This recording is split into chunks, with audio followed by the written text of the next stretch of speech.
Good evening, everyone. It's Tom Sidney Bushnell, aka Numbers, here from the Tom Numbers Show and from Site Club, and in particular from my new channel on Locals, which is connected to Rumble. But this will also go out on my YouTube as well. So we'll keep it good for everyone on all channels. And I've got a really interesting guest with me today. It's the first time that we've got to talk, and we've been planning this for a while. So I'm really pleased to introduce everyone to James RINK. And James has a channel all about super soldiers and the secret space program and everything else. So I've got him here with me. I'll start this off, James, and then I'll hand the time over to you so everyone can know about your story, where you've come from, and the things that you can share with us. But I do numbers, as we spoke about, just a little bit off camera. So some of my viewers will know, but some people that might see this, your viewers may not know who's Tom Numbers, what's he about. A is the first letter of the alphabet, 1. B is 2, C is 3, all the way through to Z or 26 letter. So James RINK, James is 48 in numbers when you do J, 10th letter, A is 1, M is 13, E is 5, S is 19. James is 48, which actually is my name, Tom, 48. So we have a connection there. And then RINK is R-I-N-K, I believe, if I did that correctly. Let me just double check. But this is an interesting part here. So yeah, RINK, R-I-N-K. Yeah, it's 52, which is heart, which is earth. We're going to be talking about the earth, but things beyond as well. But if you add them together, James RINK comes to 100, and 100 comes to time machine. I love stuff with Back to the Future and all kind of sci-fi things, and I'm sure you've probably got some interest in that. But if you do super soldier, this is where it gets really interesting, James. So super soldier, super is 79, soldier is 82. That's 161. So if you do James RINK super soldier, that comes to 261. 261 comes to some really important dates. November 22nd, when JFK went in 63, comes to 261. Princess Diana, she passed, or we can go into that, on August 31st. Live. Exactly. Yeah, we're on the same page. On top of the island with JFK Jr. Yeah, exactly. So she went into witness protection then. So August 31st is also 261. I'm a big fan of the Terminator movies. I think there's a lot of red pilling in there. And they talk about August 29th being Judgment Day. August 29th, when you spell it out, is also 261. So Judgment Day, August 29th, is 261. August 31st is 261. And also November 22nd is also 261. And also the United States of America is 261. And James RINK Super Soldier is 261. So a lot of my audience will know that number 261, but I thought I'd start the show off and share that with you. But James, it's great to have you here, buddy. Tell us, tell us everything about you, because a lot of people won't know you, but a lot of people will. But for me personally, this would be really fascinating to hear your story, where you come from, how you got to where you are, Sure. For people who don't know, let's just say you don't know anything about me or the work I've done. Okay, so I am used as a super soldier. And what that basically means is that I project my consciousness, or a part of my consciousness is also occupying other bodies off-world. That's not the only way that it's done, but that's just the brief explanation for answer this question. But as far as my own story and how I guess we could start from my own self-awakening experience. Yeah. This would probably have taken me back to, I would say, about 2005. I was interacting with an individual that had some unique abilities, telekinesis, telepathy. He got kicked out of school, and he had some issues with anger and rage. And I was just suggesting to my friend that, hey, why don't you just check out this David Icke website and read this article about Michael Andy Perot. And if people out there who don't know who that is, Andy Perot he claims that he was taken to Rochester University in New York, and in the library there was a MK Ultra programming center where Nazis, or paperclip Germans, whatever you want to call them, were there to create alters, MK Ultra, brainwashing. So I just, and then he had certain psionic powers. He had telekinesis. He could levitate. There's some information in there about how he would be thrown off airplanes and how to land on his own feet without a parachute. So I told my friend, "Oh, go check this out." And that's when his altar started coming out. And at that time, I didn't even know what an altar was. So I had to do a lot of research on altars. I did because he had all these signs. And at this point, he contacts me and says that his memories are being wiped, and soon he won't remember anything about me. And then I posed this suggestion to use your abilities to fight back and defend yourself. And that's when things started getting more weird. Um, he contacts me again, states that he destroys the Gray's monetary system. He destroyed 3,400 planets. He destroyed bases. And he said he activated my DNA and that I could do everything that he can do.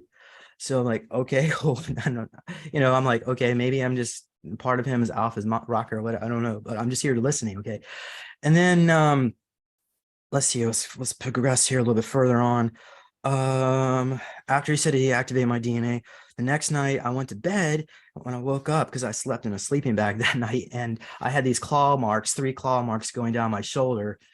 And then I had cut marks, needle marks, laser scabs, scoop marks. It starts about once a week, twice a week, then every day. And one time it was multiple times a day. And that continued on for years and years and years. But okay, so oh yeah, I didn't mention that. There was this green colored orb moving around in the base. I'm sorry, not the base, downstairs in the kitchen. I was at the top of the stairs looking at it. It was 4 o'clock in the morning. And that's when I went to bed and woke up and I had the claw marks. But yeah, so I'm gonna pause and allow, no, I will pause in just a minute. Just let me finish this up, okay? I'm sure you have lots of questions, but I know. I want to. I want to hear your story, buddy. So take yeah, your okay. time. You have All to right, speak. great. Wish. Okay. So I reached out to my friend. I said, "Hey, what's going on here?" And he says that are you watching the weirdness? And something about, he discussed us fighting in our past lives, something about me being one of the Supremes, one of the most powerful beings in the universe, and that he was Lucifer and it was us in our past lives fighting each other. And I said, well, let's not do that anymore. So, and I'll explain why he said that later on. A fragment of my soul is from the super archangel Ta, which is there's 7 super archangels, male, masculine, feminine form, and they take turns being God. That's why. But I'm only like a little tiny bit of it. So before somebody tries to ask me to show you superpowers, only when I'm activated. Okay. In this body, only about 3% of my soul is here because the rest is all projected out of these other bodies. So okay, but anyway. So my friend, he contacts me again. He says that he's in some kind of facility holding a power cord, which is plugged into the wall and telecommunicating into the internet. And he tells me that he's bleeding and that he's behind some kind of force field and that he's soon going to die. And this will be the last I hear from him. Okay. All right. So he goes away. I'm still getting needle marks. Then more weird stuff starts happening. Let's see here. The glass window, somebody broke my window. The mailbox at my parents' house got busted up. The car is caught, my parents' car got egged. Let's see here, what else happened. And then I started getting like this dizziness, paralysis. I couldn't move. And at the time I didn't realize it, but that was my alters that were starting to come out. But because I thought somebody was coming into my apartment, breaking in, injecting me. I had injection marks. I got proof. I can show you pictures. I'm not making this up. I wanted somebody to figure out, maybe it was something I just ate or something that was making me feel like I couldn't move. So I crawled over to the phone to call poison control. They said, "Oh, we can't help you. You need to call 911." So I did that. And then they put me into the psych ward for 3 weeks. They diagnosed me with psychosis NOS, which means that not otherwise specified. They couldn't figure out what's wrong with me, so they had to give me a code. That's what that basically means. And even the doctor said he was psychosomatic. And later on, that's when I realized that I also had alters, and my friend was just trying to help me out without me just losing my mind in the process because of the type of trauma they subject us to, and this is my later on, we can go discuss Sabretooth and all this, but I just wanted to kind of lay things out, and the progression is how I learned it. So I'm going to pause here. Do you have any questions before I continue on here? Yeah, when you said you're alter, so I might be incorrect on this, but I heard maybe you're might be using the wrong terminology, because we both know Ishmael. People have likened him to Clark Kent, being a Kryptonian and things like that. And are you? Hopefully, I'm not misspeaking on this. Is your alter Hulk? Is that correct? There are many, and the multiverse is very large. Yeah. One of the bodies that I do occupy in the multiverse is in the Hulk program. Okay. Would you want me to explain a little bit more about the Hulk program? Please, yeah. And the Okay. interesting thing about Hulk in numbers, so I get these kind of pings as we talk. Hulk equals 52, which equals Earth, which equals Heart, but it also equals RINK. So James RINK, James Hulk is interesting. The numbers correlate with that. So that's an interesting correlation. But yeah, please share that with us. Okay. You've probably heard the name Bruce Banner. Yes. So that is in the I think was it Marvel? They have him so Bruce Banner was one of the participants of the Umbrella Project's Hulk program. Now, they were able to perfect the formula, so and certain other people were able to take it. However, in order to transform, the process is extremely painful, and usually it results in death. So they would give an injection. They would take say, for instance, they would take a copy of your DNA, clone it out, so your soul is still occupying this body, and then they would put it through the give it the the Xylon XY something compound. The different formulations they have. Typically, there's like G virus in there and tyrant virus.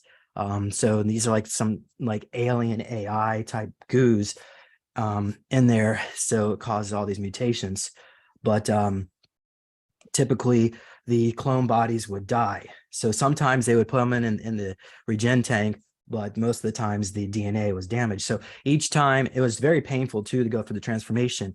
But each time when the clone died, they had to make a new one. And all this memory is passed on from each. The soul still has that memory. And eventually it took about 7 times and they got it right. But yeah, so the name of my alter over there is Rob Richter. And the reason why they actually made Hulks is it's from an alternate reality in which Umbrella Corporation released, I wouldn't say, I don't really want to necessarily use the word released, but the zombie apocalypse took place. So Hulks were needed. Okay. So if the zombie, the Ouroboros virus is what it was called, was released to the population, what happens is that there are a lot of people on this planet that are sleepers. They could be ET hybrids, they could be super soldiers and I'm aware of it. So if these people get infected with Ouroboros and turn into a zombie, they would have more abilities. So like an average person would not be able to open a zombie, converted into a zombie, would not be able to open a doorknob, where a very smart, intelligent person as a zombie could open a doorknob.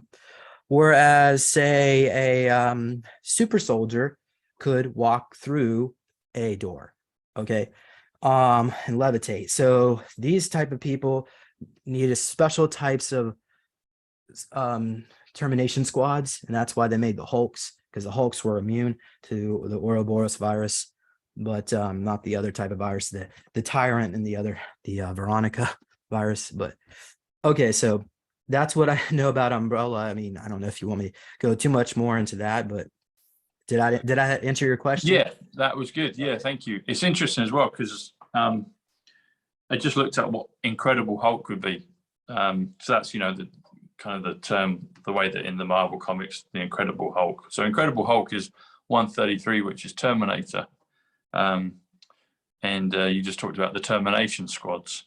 So that's interesting, some correlation with that. And the Incredible Hulk, and we've also mentioned the word as well, you have in terms of transforming. So Transformers, as in like Optimus Prime and the Decepticons and Autobots, Transformers comes to 166, which comes to the Incredible Hulk, which comes to the Terminator, which comes to Autobots as well.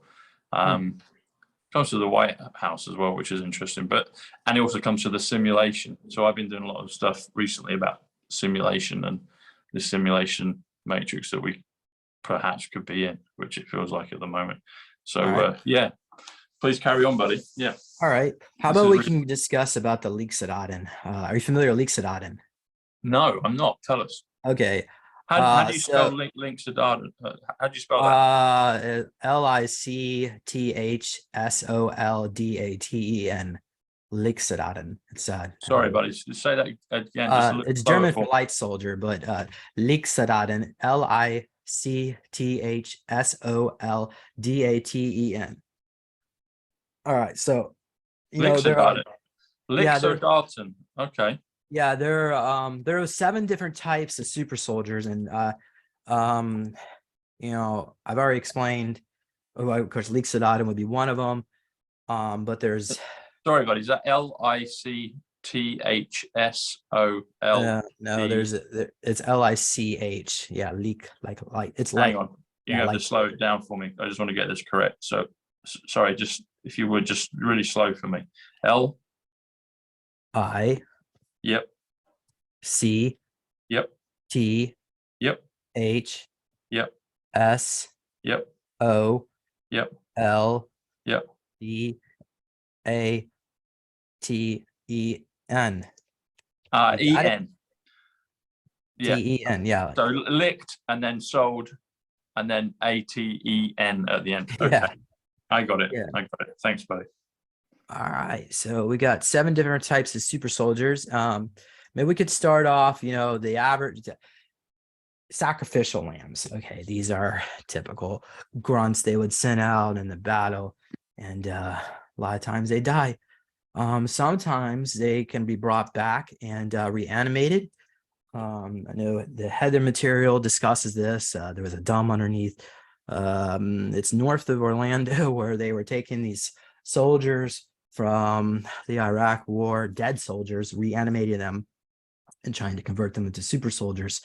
So you can check out the header material on the Project Camelot website. It's really fascinating. But so then there's I guess we can go to the next type would be the ultra soldiers. So ultra soldiers are basically created by Fourth Reich Project Paperclip Nazis. So they would test on humans, hybrids, crossbreeds, ETs. The CIA, DARPA, private corporations have access to ultra soldiers, but ultra soldiers are unstable and unreliable in their programming. So to recuperate them, they would use nano, pico, or femto type injections to, and also trip seat alteration protocols to control them, I guess you could say. But I am an ultra soldier, by the way. And there are, I think we're on the 10 gen, or Gen 10, sorry, or Gen 11 now. But we could discuss, I guess since I'm on it, I'll go ahead and explain it. The different generations of super soldiers. So the first gen would have been connected to a group of about 20 subjects. This was in September of 1945. The subjects were selected for their own unique abilities. I mean, some of these people could have been Native American and they would have, excellent remote viewing abilities, or they would, just certain people within the military that they wanted that had these abilities. So can I ask you, James, just on that? Yes. So how would someone know that they're an ultra soldier? So just going to your origins, and this is a clean slate. I'm not sure. So would an ultra soldier be, say, born as a human being and then they get developed into an ultra soldier, or are they created and then they're find out later? Certainly, yeah. The first gen was born into it. Okay, so the way somebody's a super soldier is you have to look into their eyes, and typically you would tell by seeing the trauma in their own eyes, because a lot of these, all these people are very. Trauma is part of the programming aspect of splitting the alters, at least in the early program. Later on, they were able to perfect it and they didn't have to use trauma as much, but it's still there. especially if they've been used for combat. So when you say, when you say created, an ultra soldier is created, so would that be a human being that is born, goes through a normal birth process, and then they're It's done. traumatized and They make them in a trained? test tube. Yeah, Okay, so they're made that's in a under test Project tube. Surrogate. Yeah, Okay, okay, yeah. So that okay. would be Gen 2 to 3. These test tube babies, where they would use cocktails, steroids, wires, and implants, augments. By the late, I would say going into the late 70s, I guess early 80s, we had more Gen 4 all the way up to Gen 7. So Gen 3 again was very more biological. But as you Uh-huh. go later on, the more higher generations, it's more and more cybernetics that are put into these bodies. So I think they found Can roughly you take us around through Gen the 5. process? Sorry, What? James, can you take us through just this? I think will be interesting for people, for me personally, but for the audience. So if someone is produced in a test tube as an ultra soldier, what's the kind of, so if someone's born a human, they're born 40 years ago, and then they mature into an adult, and they reach the age of 40 and they carry on. So in terms of an ultra soldier, what would happen if they're produced in a test tube? Is their conception, for want of a better word, accelerated? Could they be, say, created on day one, and then within 3 years they're an adult, and then they go from there? Can you just take us basically through the kind of process Certainly. of creation? Because I think Yeah, that's well, in my particular case, the test tube was created in a lab, and it wasn't until about 3 years before they grew it out. And then the trajectory that I took was a little bit different under Project Surrogate, well, first of all, surrogate means that they would implant you into your mother. So okay. the So they idea go is through a they would birth. do They it go through a as a human birth fetus. process. Right. But which is really weird in my particular case, it looks like they did a different path. They made multiple clone bodies of the embryo. I think it was 320 at the batch of 700 or something embryos of I was Gen 5. So Gen 5 had a batch of 720 participants. But so in my particular case, they made multiple clones, and then I was growing up on, it looks like I was growing up on a spaceship. Now I don't have memories of it, but this is what has come up through regression work. Yeah. So the other boy that my mom had grew up to the age of 3, and at that point they replaced me with him. And we Huh. are genetic copies. We look the same. We have the same soul. So it's still same. It's still me, but it was a copy of me. Okay. So he goes off to the moon, and I can tell you about that in just a bit. Or if you had a question, I can pause here. How Okay. about Well, that was what I was going to ask. So I was going to say, what happened to him? So he went to the moon. You came in and replaced him, but you're still fractals of the same consciousness. It's still you, still him. Yeah, I think it has something to do with me being so, my soul is, it's not, it's like above archangel level, that they had to anchor it in a high vibrational environment. And the soul that my mom had, the boy that he had, my mom was part of the mantis genetic experiments. So the mantis and the Draco, the Sakaar, they all have their bloodline, and they what they do is they try to find the best people they can match up for their projects. So my mom was in that, and so let's see okay. So this mantis was draining my mom, was draining my mom of her energy, and then my mom was draining the boy, my brother, of his energy. So when I got replaced, my mom immediately knew that I was not the same boy. And ever since then, my mom, in my opinion, she rejected me. And that's what I had to deal with my lifetime until I think my mom was starting to wake up of what they did to her. And then that's when she dropped dead of cancer, because I don't think she could have handled it, the trauma that they put her through. But the other boy, my carbon copy, whatever you want to call it, he goes to the moon, and there's a facility there where they're training these kids, and they're teaching them how to use programmable matter. And what that basically means is where weapons can pop out of their back or their arms. And so they're taught how to use that. They're also taught how to walk upside down, they're injected with spider DNA and injected with reptilian genetics.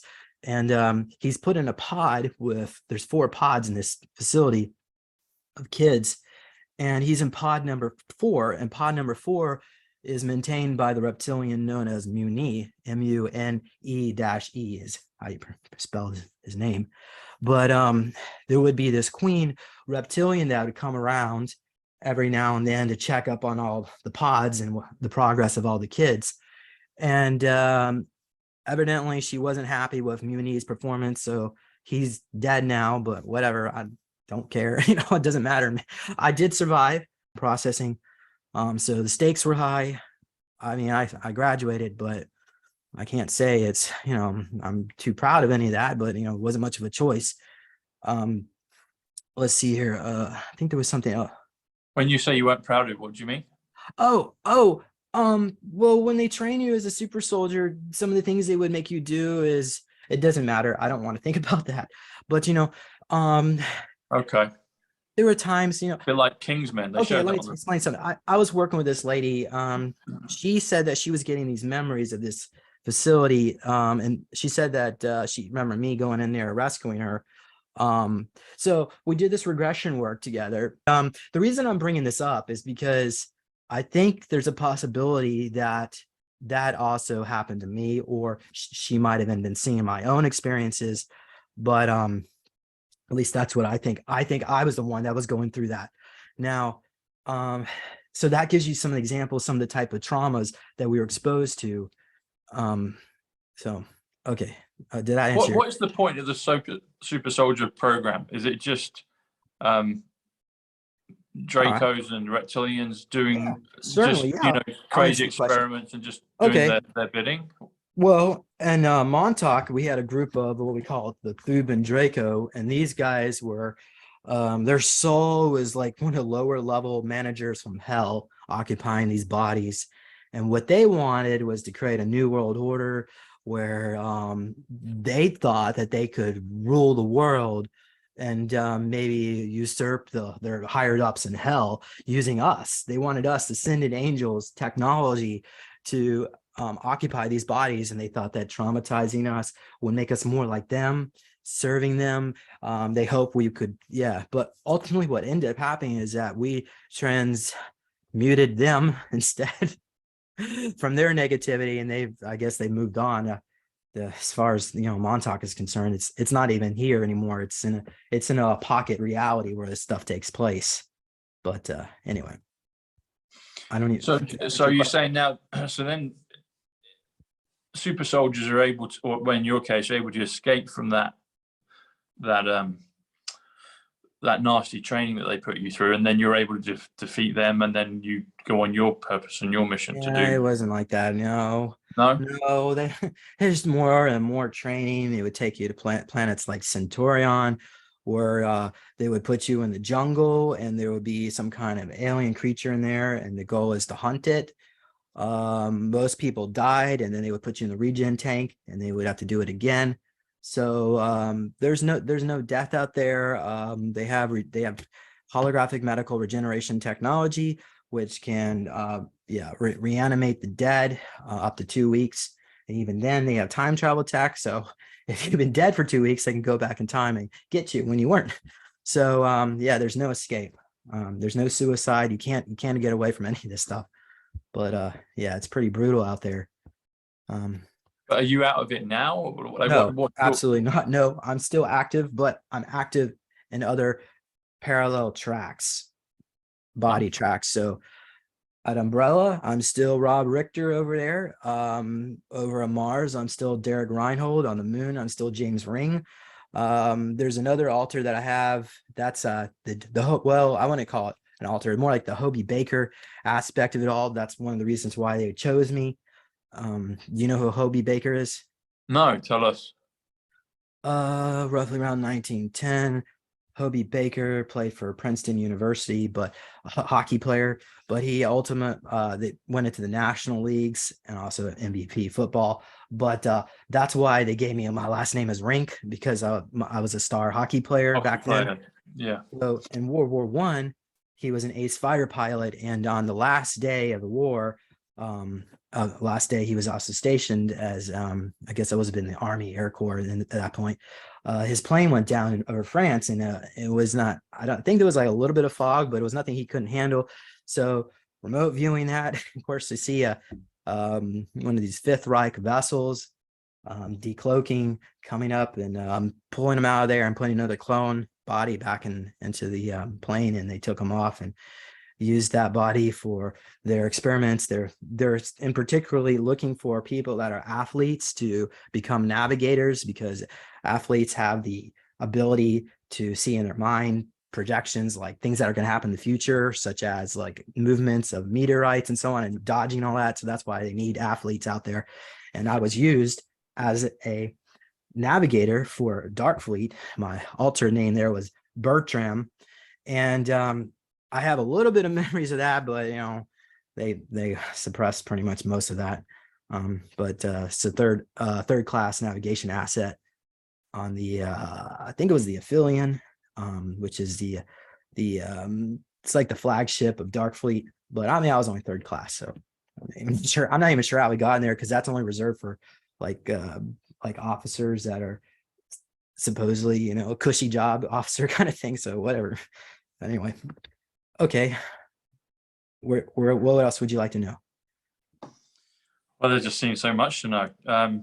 So where are you at right now with everything? Then you've got other parallels of you having to do things on the moon and other places. So right now, when you're here on Earth, like you and me talking, like what's your mission in this right body, now? yeah, in this body, I'm just civilian. So I think they have actually taken me, and I've used me on missions in this body. There was some, I mean, I just wrote about it in my book, or just updated my book about the George Bush Sr. content, where they would take us to this mansion, which he refers to as the White Mansion. I don't remember what the exterior looked like, but apparently that's where I was at. But the interior, there was this room where they had this fireplace, and they had an American flag over on the left. On the right was another American flag, but it was black. It has black stripes, black and white stripes, and had a star on there. And this was the American flag from an alternate universe in which the Americans joined the Axis powers in World War II. So that flag was there, and we were all in there, and George Bush Sr. was reading us a book about what we Nazis had to go through, and how hard it was for them, and this and that, we're all there listening. But I mean, that's all I really remember about that thing. But I mean, they would put us through this indoctrination. I was in Project Ibis 89 and 93. I decided not to explore any of those memories at this point. I was told some of these things are particularly traumatic. There was one trajectory that some time I spent in Monarch and in Monarch Orphanage. That was an orphanage in Tennessee, and I still think it's still there, but this was back in the 80s anyway. And they would give us these pills every day that we had to eat, and it would make us feel drugged so much to the point all we want to do is sleep all day, and it was to wipe our memories. So they would hope that I would never remember anything they did to me. But there were a lot of kids there, and they were being groomed to be sent off world in the secret space program. So that's another thing I want to mention to you, is they had time dilation technology, the Germans anyway, and I would say the Americans also have access to it by now anyway, to send you off on a mission for 20 years of service, and then they could wipe your memory at the end of the service, re-age you or put you into another clone body, and then send you back to the moments after they've taken you. So you could be sitting here right now. We could be sitting here right now and be taken, and then spent 20 or even more years out there, and then come back. So in my particular case, that has happened to me, and I've spent 330 years of service out there, and it's still going on. And it is what it is. But it gets really even complicated once you start looking into the multiverse and Montauk, because they would send us kids back in time. What is Montauk? Well, Montauk is a part of Project Phoenix, and the goal of Project Phoenix anyway well, initially with under the Philadelphia experiment was to create physical invisibility of naval ships. And they found that yes, it would become physically invisible, but that's because they went into a pocket reality, or you call it hyperspace, outside of time, a dimension outside of time. And so they found that they could do these experiments and these pocket bubble realities was what I would call it. And there's a place which you call Montauk Point off of Long Island, New York, at Camp Hero. But I don't really know. I don't think it was actually in this reality here. I think it was in a pocket bubble where I think it also is still existing. And that's not the only place. Montauk also they had 17 other sister sites all over the planet. Brookhaven Labs had another facility where they were taking these kids, and you've probably seen the television show Stranger Things. Yeah, some of it. I Yeah. remember that one. Yeah. So Yeah. that was another project. I don't think that was the Montauk project, but there was other ones going on all the other parts of the country. So, and they would do that. They would take our files and hand it over to Hollywood and actually produce a movie. I just interviewed Jimmy Payne recently, and he talked about how he was Captain Dallas on the Nostromo, and they took his files and gave it to Senator Robert Byrd's office, the senator from West Virginia. And then Byrd, I think he got like they got $100,000 for that. And then they sent it over to Hollywood, and that's where they made the first Alien movie, was Sigourney Weaver and the Xenomorphs. So that is a documentary, by the way. The only thing that they got wrong is the cat Joneses, I think is a cat. Jones was supposed to be a gremlin, like a little, like 18-inch tall gremlin or something. So, oh, and the xenomorphs, they can't survive out in outer space. They like a lot of heat, so they don't. Yeah, so they made it a little bit more scary than they really are. But yeah, and they were actually told the xenom when the Zeta Reticuli gave I guess, I don't know, Wayland Utami Corporation, the navigation maps, the Zetas told them, do not go over here. And it was a system past Zeta Reticuli that was all like marked off on the map, like quarantined, do not go here. And of course they sent the Nostromo over there. But if you watch the movie series, we have movies like Prometheus, which talks about how they sent the daughter of the Wayland Utami Corporation. They sent her off world, but that time period all corresponds to when the Denver airport time capsule is supposed to be open. I think it's like 2091 or something. So there's some correlations here when first contact. Yeah. So like I said, these corporations are real. The breakaway, we haven't even talked about the breakaway. I mean, because we were discussing about the super soldier aspect of it all. I wanted to ask you, James, about, you said about invisibility, and they were able to create that and do missions being invisible. I did a show with Derek Johnson and Matt Letitia just a few weeks ago. Sorry, a few days ago, beg your pardon. Actually, maybe I'll preface it with this. I don't know, where do you stand with things like Q and President Trump and the alliance and the Kennedys? What's your take on that? But I'll also interject this observation. I asked Derek, who's a veteran. He does a lot of the executive orders in place and help people understand those. I asked him, how has the military been doing these cleanup operations around the world? And I asked him, if they've been doing it via quantum, because quantum is 107, military is 107. But then you brought up the thing of invisibility, and President Trump has said it's stealth, you can't see it. They're doing things invisibly, basically. So it was interesting you brought that up. I wanted to maybe explore that, and yeah, tell us what your thoughts are in terms of Q and President Trump and Kennedy, etc. Okay. Yeah. So people that have reached out to me through my network. This is what the narrative that I think this is about.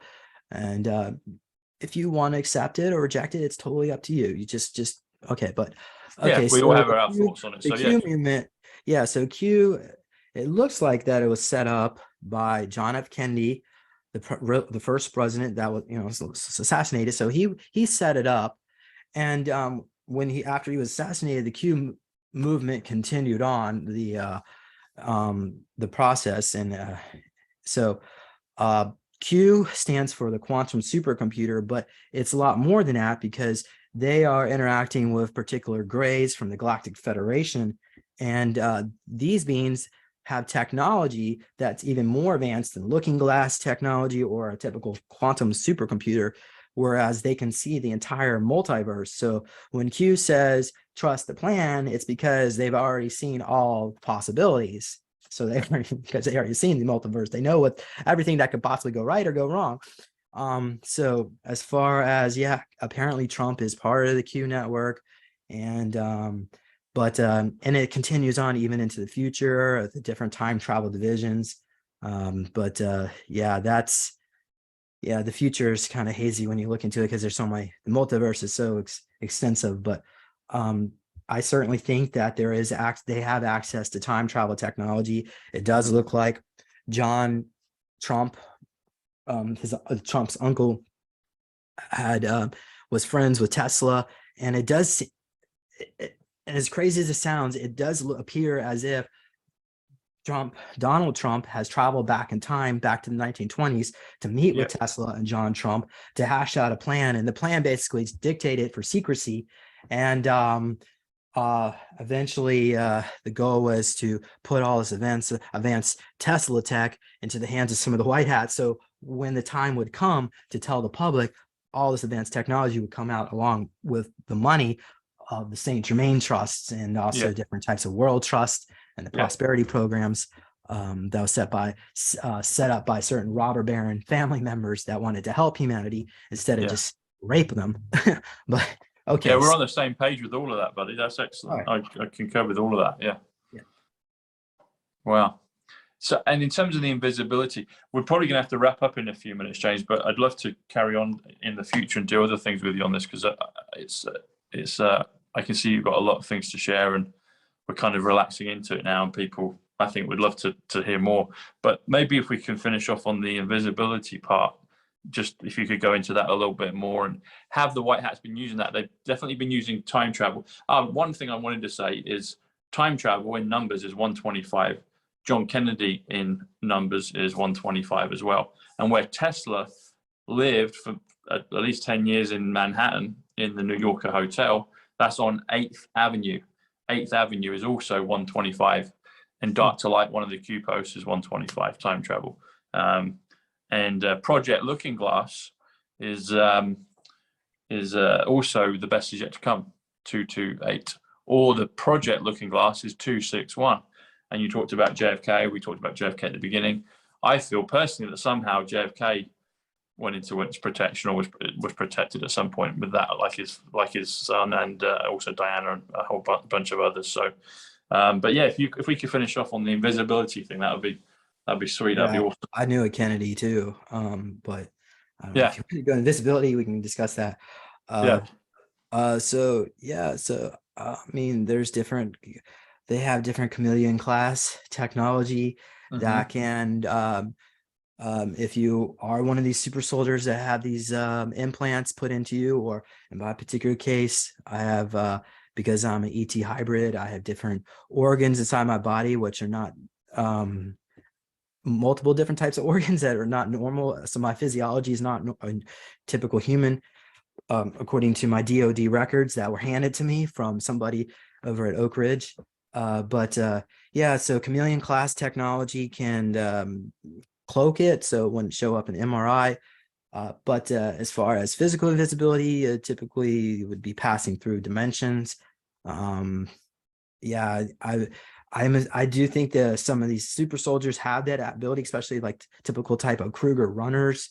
But these, there's different levels of super soldiers. It all depends on how expensive, how much money they want to put into one of them. But what's a Kruger runner? What's that? Because you got Kruger. So where Kennedy was shot, witness protection in '63, that's on Elm Street, and you got Nightmare on Elm Street, Freddy Krueger. So what's Kruger runner? By the way, it's actually, I'm glad you brought that up, because Jimmy Payne told me that that he was at, I think it was Delaney Plaza, or what was it? Dealey Plaza. Yeah. So he was up in the book deposit. He was a child back then, so he went up he was crawling through the air ducts, and he handed the gun and the bullets to the assassin up there. And then he walked down the stairs. So when the cop came up the stairs to look for the assassin, he passed right. So the cop never suspected the child had anything to do with it. And then the assassin back in And the this was 1960s. Jimmy Payne, you say? Yeah, Jimmy Payne. So the assassin had a cloaking belt. So he pressed the button and he turned invisible. So back in the 1960s, they were using this type of tech to try, I guess, the attempt to take. I guess they did. You know, there are some rumors that they might have cloned him out and that President Kennedy might still be alive on the Galactic Federation ship. I'm not going to go as far as saying I think that's he true is. or not, but I think he is. Well, if you do the numbers on President John Fitzgerald Kennedy, it comes to 343, which comes to the New Jerusalem, the mothership. So if that is perhaps a name for one of the the spaceships up there, you've got the Dove, the New Jerusalem. So I think he was. I think he is. Yeah, I think he is. I think actually there's parallels with Captain Kirk and the USS Enterprise and the JFK. Oh, by the way, that's actually a documentary too. The planet Vulcan is located inside our sun. It's cloaked in another dimension, so that's why it seems very hot. But it has shielding over the planet. Yeah. Vulcans are related to the elf species, but they are actually like 4 foot tall. So they got Spock wrong. He was supposed to be a really tiny, short guy. And but they don't have, it's true, they don't have emotions. And the Enterprise is real. The Starfleet Command, all this stuff takes place in our future. So our future is a Star Trek reality, but getting there is might be a little bit difficult because there's still a lot of cleanup to do.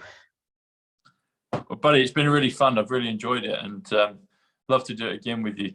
How can people find you? I'll put your links below. How can people get hold of you? Go to supersoldiertalk.com to find like my videos and content, but also go to neologicaltech.com. You can get a copy of my book because I didn't really have time to go into any of the secrets, the history of secret space. Yeah, but we'll do it. When's what's your schedule like? Are you available in a few weeks' time or next month, or how things do you? Well, I'm probably going to be booked up till like the end of July, probably early July, so you might get me then. But we'll do it then. We'll do it in the summer. Yeah. Also, get yourself a meditation cube to help you relax. I build those things out too. That's on my website, neologicaltech.com. So awesome. All right, buddy. All right. Nice one. Well, thanks, James. That was a lot of fun and really interesting, and I enjoyed I think we got a lot of correlation there. So fantastic. And find me on Rumble, supersoldiertalk.com on Rumble. Well, not .com, but Super Soldier Talk on Rumble. Yeah. There you go. And you're on YouTube as well. Oh, well, yeah. I managed to the links that you mentioned. Deleted, but yeah. Thanks, man. We'll see you in we'll do it in July. That'll be fun. Okay. Cheers, James. Take care, man. Bye. Thank you. Bye. Bye. Thank you.